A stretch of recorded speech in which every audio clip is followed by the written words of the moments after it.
네, 새벽 시간마다 베드로전서를 함께 살펴보고 있습니다. 이 베드로 전후서는 그 로마 제국 시대에 쓰여졌습니다. 당시는 로마 황제가 신으로 숭배를 받던 시기였기 때문에 기독교인들을 무신론자라고 지칭할 정도로, 그러니까 황제의 숭배를 거절하고 하나님을 믿는다는 것은 곧 사회 속에서 일반적인 지위와 권리를 다 포기한다라는 것을 의미하던 시대였습니다. 그런 사회와 시대 속에서 사람들에게, 지금 예수님을 믿는 사람들에게는 이런 질문들이 떠오를 것입니다. 주님, 왜 이 고난을 우리에게 허락하십니까? 혹시 주님이 우리를 버리신 것이 아닙니까? 라는 그런 질문이죠. 그런 질문에 대해서 베드로전서는 이 고난 중에 있던 그 성도들을 향한 하나님의 생각이 무엇인지를 보여주고 있습니다. 첫 번째는 비록 지금은 그 세상에서 박해와 고난을 겪고 있지만 이 시험으로 말미암아서 우리는 잠깐 근심하게 되지 않을 수 없지만 결국 오히려 크게 기뻐하는도다라고 이야기를 합니다. 즉 지금 그들이 겪고 있는, 우리가 겪고 있는 이 고난은 잠깐이고 결국 오히려 크게 기뻐하는 하나님의 그 영광스러운 미래가 우리에게 남아 있음을 보게 하고 있습니다. 또한 이 고난이라는 이 어두움은 그 속에서 끝까지 믿음으로 주님을 붙잡은 성도들의 그 기이한 빛으로 말미암아서 이 땅의 어두움 속에 길을 잃은 사람들에게 생명과 진리의 영원한 길이 어디 있는지를 보여주는 그런 어둠의 역할을 하고, 또 그 속에서 우리는 그 기이한 빛을 바람으로써 이정표와 같은 존재가 바로 우리다라는 것을 이야기하고 있습니다. 또한 이 고난은 필연적이다라고 얘기합니다. 그러니까 예수님의 인생에도 고난이 있었지만 십자가로 끝나는 것이 아니라 부활의 영광으로, 영광이 있음을 우리의 삶의 이야기로 풀어내는 과정이 현세의 삶이라는 것을 베드로전서는 보여줍니다. 그래서 우리가 누구인지를 이야기하죠. 내가 누구인지, 나는 택하신 족속이요, 왕 같은 제사장들이요, 거룩한 나라요, 그의 소유가 된 백성으로 우리는 어두운 데서 불러냄을 받아 그의 기이한 빛에 들어가게 하신 이의 아름다운 덕을 선포하게 하려 하시는 존재로서 우리의 존재를 설명합니다. 즉 고난을 우리가 경험하고 있을 때, 이 환경의 그 어두움이 우리 존재를 지배하고 억누르려고 할 때 우리는 그 환경을 보는 것이 아니라, 문제를 바라보는 것이 아니라 여전히 우리 가운데 계신 그 부활하신 주님을 바라봄으로써 그분 안에서 우리의 존재와 우리의 사역을 발견해야 된다라는 것이죠. 그 어두움 속에서 오히려 우리는 빛을 발하는 존재다라고, 우리의 존재, 그리고 이 고난은 잠깐인 것이고 결국 그 존재됨의 근원이신 예수 그리스도께서 이 하나님의 나라를 완성함으로 그 영광스러운 미래가 펼쳐질 것을 바라보게 하고 있는 거죠. 베드로는 지금 베드로 사도는 우리가 누구인지를 설명하고 2장 12절부터는 그렇다고 하면 그런 존재로서 우리가 어떻게 살아가야 될 것인지에 대해서 이야기를 합니다. 너희가 이방인 중에서 행실을 선하게 가져 너희를 악행한다고 비방하는 자들로 하여금 너희 선한 일을 보고 오시는 날에 하나님께 영광을 돌리게 하려 함이라라고 이야기합니다. 그러면서 인간 속에 있는 모든 제도들 이 하나님께 영광을 나타내는 그런 통로가 된다라는 것을 이야기를 하고 있죠. 특별히 그 중에서도 그 정부와 또 직장에서의 상사와의 관계와 여러 가지 인간 사회 안에 있는 제도들을 이야기하면서 특별히 오늘은 그 부부 관계를 조명하고 있습니다. 1절이죠. 우리 1절 같이 읽겠습니다. 시작. 아내들아 이와 같이 자기 남편에게 순종하라.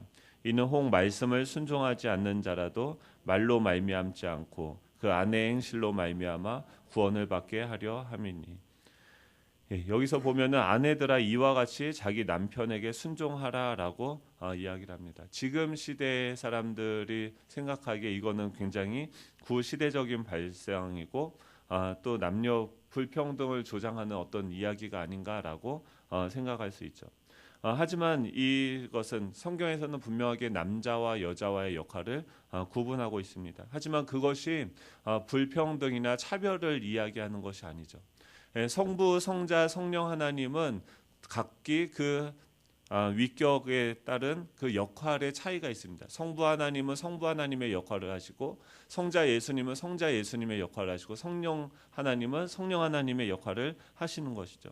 그렇다고 해서 그것이 위아래의 의미가 아니고 어떤 똑같이 존중받는 그 존재로서의 그 역할의 차이가 있다라는 것을 이야기를 하고 있습니다. 특별히 하나님께서 이 결혼이라는 이 제도를 통하여서 나타내고자 하는 것은 무엇이냐면 이 남편 대신 신랑 대신 그 예수님과 몸된 교회의 관계가 어떠한지를 이 땅 가운데 보여주기를 원하시는 거죠. 그 당시에도 마찬가지였지만 지금도 그런 거죠. 남편에게 순종하는 것, 이것은 너무나도 구시대적인 발상이라고 이 세상 사람들이 이야기하겠죠. 저 여자는 왜 속도 없어? 왜 저렇게 남편을 떠받들어라고 하는 그런 질문들이 들겠죠. 그 속에서 그 질문들 가운데 이 성부, 성자, 성령 하나님 그 서로를 각기 존중하고 사랑하는 그 모습들을 보고선 사람들은 어떤 그 지점에서 하나님의 영광을 보게 되어지는 방식으로서 하나님은 일하신다라는 것입니다. 이 부부 관계라는 것은 무엇입니까? 결혼 생활을 하니까 되게 좋으시죠. 살아보고 얘기하라고 얘기하더라고요. 그래서 결혼 생활은요 그런 거죠. 그러니까 제가 신학교에 처음 갔는데 총장님하고 그 입학할 때 면담을 했어요. 그래서 그분이 그 당시에 뭘 하셨냐면 중국 사역을 하셨어요. 선교 사역을 하셨는데 빨리 신학교에 들어와서 같이 중국 사역을 하자. 그래서 신학교에 들어갔고 그 총장님을 찾아갔어요. 갔더니 중국 사역을 이미 그분이 하고 계셨거든요. 그래서 그것을 위해서 어떤 일들을 제가 하게 될 것인가 막 기대를 하고 갔는데 뭐라고 얘기하시냐면 먼저 결혼부터 하고 오라는 거예요.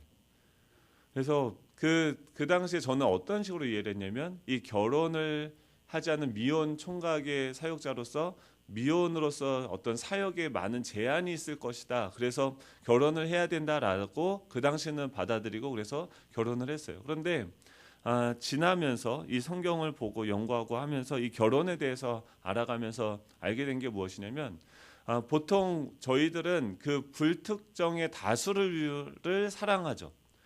저도 그때는 중국 하면은 또 뭐 열방하면은 막 가슴이 뛰고 뜨거워져요. 그런데 만약에 누군가가 와서 너희 부모님을 사랑해야 돼, 너희 아내를 사랑해야 돼라고 이야기를 한다고 하면 그 뜨거운 마음이 이렇게 사그라드는 것을 경험하는 건 저만 그렇죠.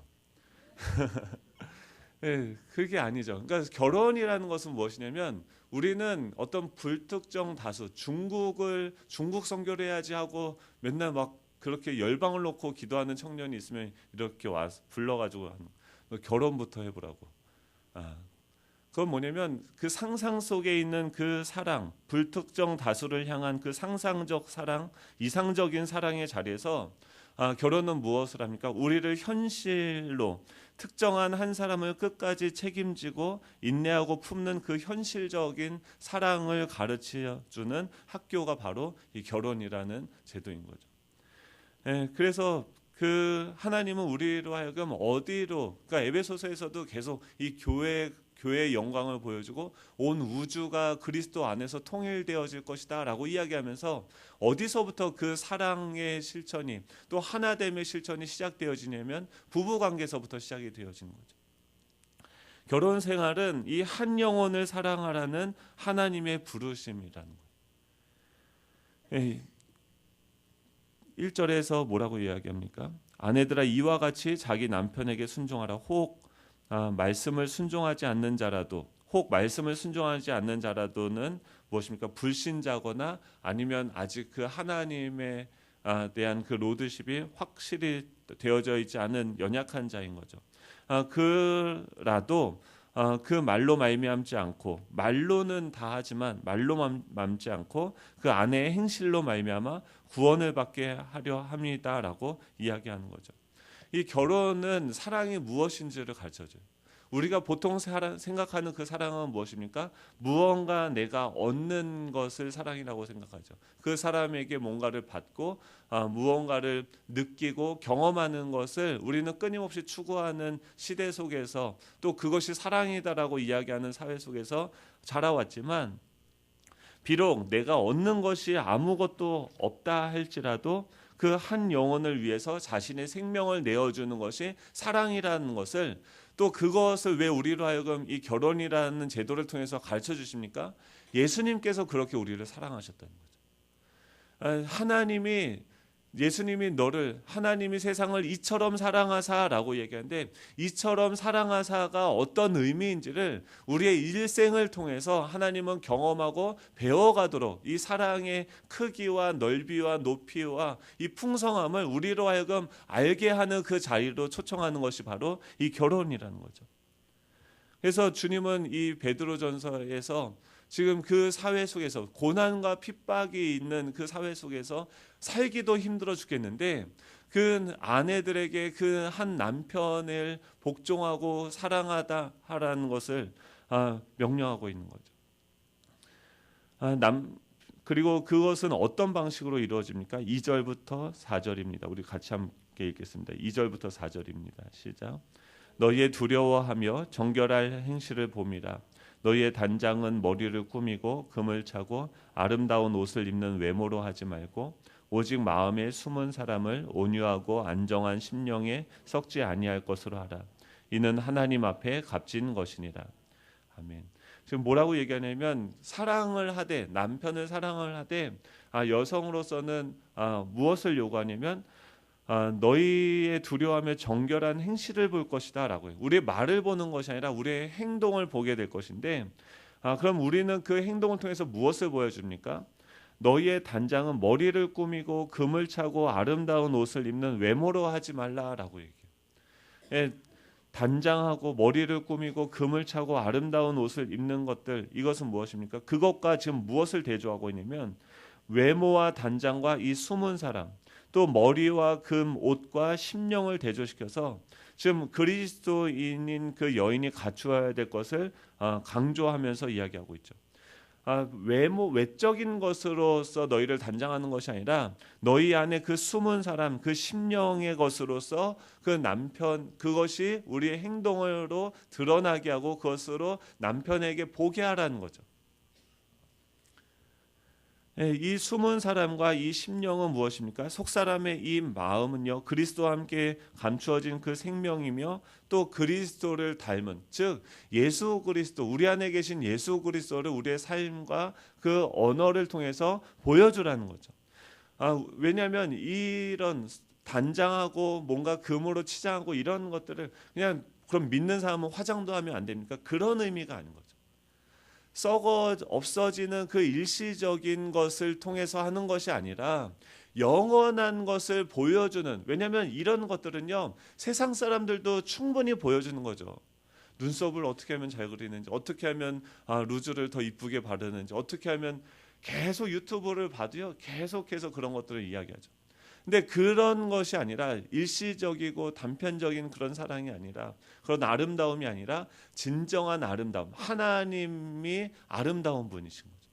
그 하나님으로 단장하라는 거예요. 그 하나님을 보여주라는 거죠.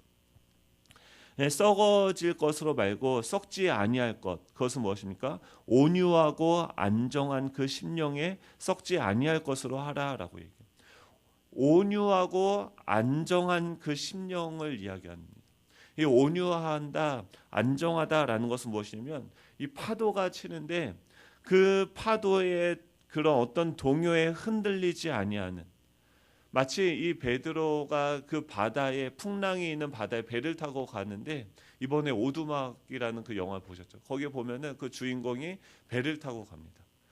배를 타고 그 예수님이 저쪽으로 건너가라, 거기에 너가 기다리는 것이 있을 거다라고 얘기하는데, 배를 타고 가는데 갑자기 바다를 보니까 두려움이 엄습하게 되고, 막 그 배가 산산조각 날 것 같고, 그 바다 속에 바다 색깔이 검은색 잉크와 같이 돼서 자기를 완전히 다 삼켜버릴 것 같은 그런 두려움에 빠집니다. 그 속에서 그 예수님이 바다를 걸어서, 호수를 걸어서 나에게로 오는 거죠. 우리 상황 속에서 그런 두렵고 염려하고 또 서로를 향한 그런 신뢰의 그 배가 부서지려고 하는 그런 순간 속에서 이 안정과 온유한 심령으로 썩지 아니할 것으로 사랑하라는 것은 무엇입니까? 그럼에도 불구하고 우리의 어떠함에 따라서 이 파도가 치듯이 흔들리는 것이 아니라 그럼에도 불구하고 우리를 신뢰해 주시고 사랑해 주시는 그 예수 그리스도가 우리를 대하는 그 방식, 그 관계 속, 사랑과 그 신뢰의 관계 속으로 우리가 들어가서 그 관계로 남편을 사랑하라는 거죠. 그것이 무엇입니까? 온유하고 안정한 심령에 썩지 아니할 것으로 사랑하라라는 거죠. 주님께 뿌리를 두라는 것입니다. 사단은 지금도 또 상황은 우리를 흔들지만 지금도 주님이 일하고 계시다라는 그 믿음은 우리에게 심령의 온유함과 안정을 가져다 주는 거죠. 그래서 5절부터 6절입니다. 같이 읽습니다. 시작. 전에 하나님께 소망을 두었던 거룩한 부녀들도 이와 같이 자기 남편에게 순종함으로 자기를 단장하였나니 사라가 아브라함을 주라 칭하여 순종한 것 같이 너희는 선을 행하고 아무 두려운 일에도 놀라지 아니하면 그의 딸이 된 것이니라. 아멘.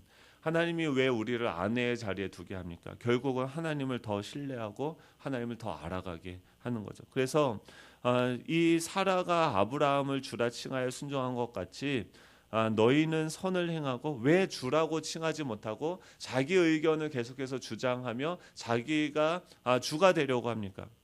선을 행하고 지금 그런 두려운 일이 생겼을 때 자신이 해결하려고 하는 거죠.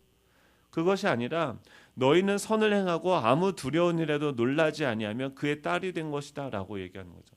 지금 주님이 일하고 계시는 것을 이 가정의 주인이 예수 그리스도시라는 것을 믿음으로써 대하라는 거예요. 제가 살아오면서 저희 가정의 수많은 그런 결정들을 하게 됐을 때 저는 정말 옳고 바른 결정들만 했었겠죠. 그렇지 않습니까?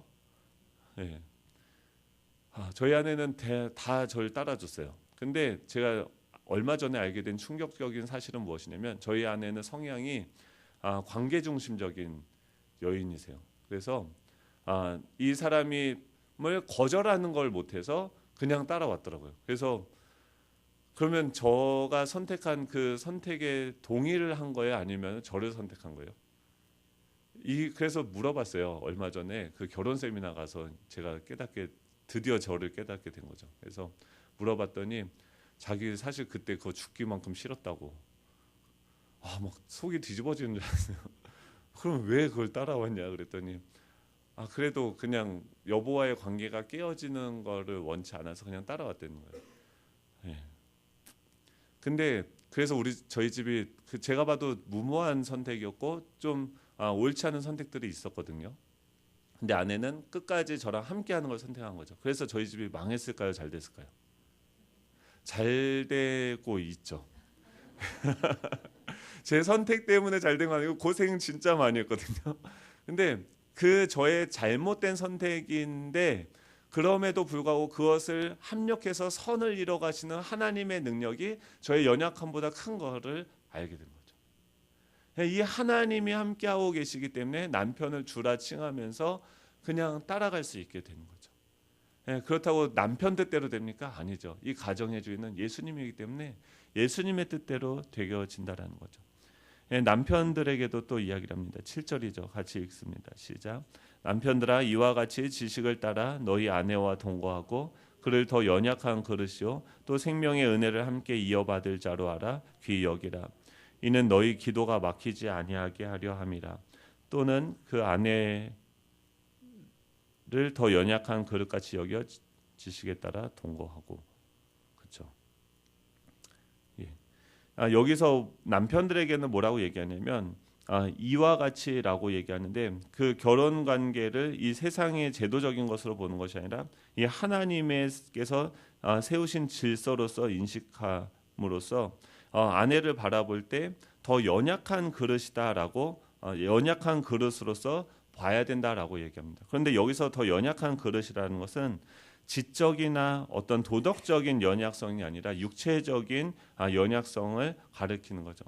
또한 생명의 은혜를 함께 이어받을 자로서 여기라는 것은 무엇이냐면 같은 그 하나님의 상속자로서 그건 거죠. 그러니까 같은 하나님의 딸인 거예요. 하나님의 자녀인 거예요. 우리가 타인을 바라볼 때 이 관점인 거죠.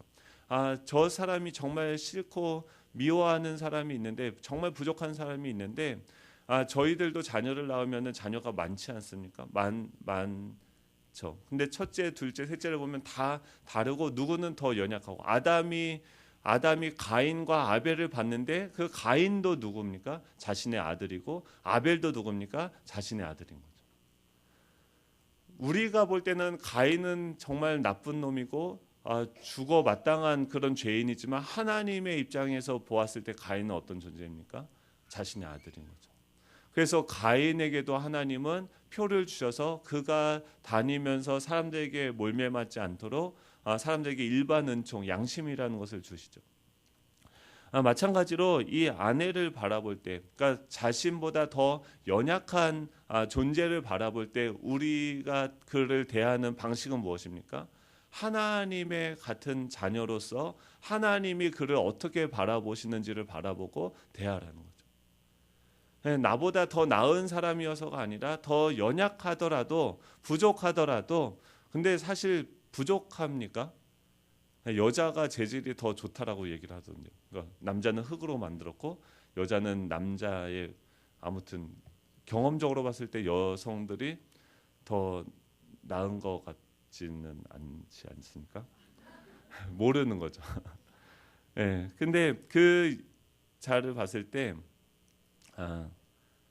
생명의 은혜를 함께 이어받을 자다. 그러니까 무엇입니까? 하나님은 결혼이라는 제도를 통해서 뭐예요? 우리가 개별적으로 존재하는 존재가 아니라 공동체로 존재한다는 거죠. 혼자가 아니죠. 그러니까 한 몸인 거죠. 하나님한테 구원을 받았는데 저 혼자 받은 게 아니죠. 예수님의 몸이 되어진 거죠. 그래서 그들을 향해서 하나님의 사랑이 계속 흘러가는 방식을 훈련하는 것이 바로 가정이라는 거죠. 이 현실적인 한 사람을 사랑하지도 못하면서 나라를 위한, 열방을 위한 기도는 공허한 거죠. 자신의 가정에 있는 그 구성원들을 사랑하지도 못하면서 사랑을 이야기하고, 다른 데 가서 남들 아무리 사랑한 척 해봤자 그거는 증명되지 않은 사랑인 거죠. 예, 가장 중요한 것은 어디입니까? 부부의 관계로부터 우리의 사랑이 입증되어져야 된다는 거예요. 8절부터 9절입니다. 8절부터 12절 우리 같이 읽겠습니다. 시작. 마지막으로 말하노니 너희가 다 마음을 같이하여 동정하며 형제를 사랑하며 불쌍히 여기며 겸손하며 악을 악으로 욕을 욕으로 갚지 말고 도리어 복을 빌라. 이를 위하여 너희가 부르심을 받았으니 이는 복을 이어받게 하려 하심이라. 그러므로 생명을 사랑하고 좋은 날 보기를 원하는 자는 혀를 금하며 악한 말을 그치며 그 입술로 거짓을 말하지 말고 악에서 떠나 선을 행하고 화평을 구하며 그것을 따르라. 주의 눈은 의인을 향하시고 그의 귀는 의인의 간구에 기울이시되 주의 얼굴은 악행하는 자들 대하시느니라 하였느니라. 아멘. 마지막으로 이제는 무엇입니까? 다 같이 마음을 같이하여 동정하며 형제를 사랑하고 불쌍히 여기고 겸손하고. 이것은 한마디로 얘기하면 지금 우리 가운데 계신 그 주님을 나타내는 존재로서 우리 정체성을 기억해야 된다는 거죠. 우리는 무엇입니까? 악이 우리에게, 욕이 우리한테 온다 할지라도 우리는 복으로서 반응하게 되어지는 존재인 거죠. 빛이 우리인 거죠. 그래서 어둠이 우리를 침입할 수 없고 오히려 우리를 통해서 그 어둠 가운데 빛이 드러나는 거죠. 그것을 위해서 인간의 모든 그 제도들, 이거는요 도덕적인 합리성을 이야기하는 게 아니죠.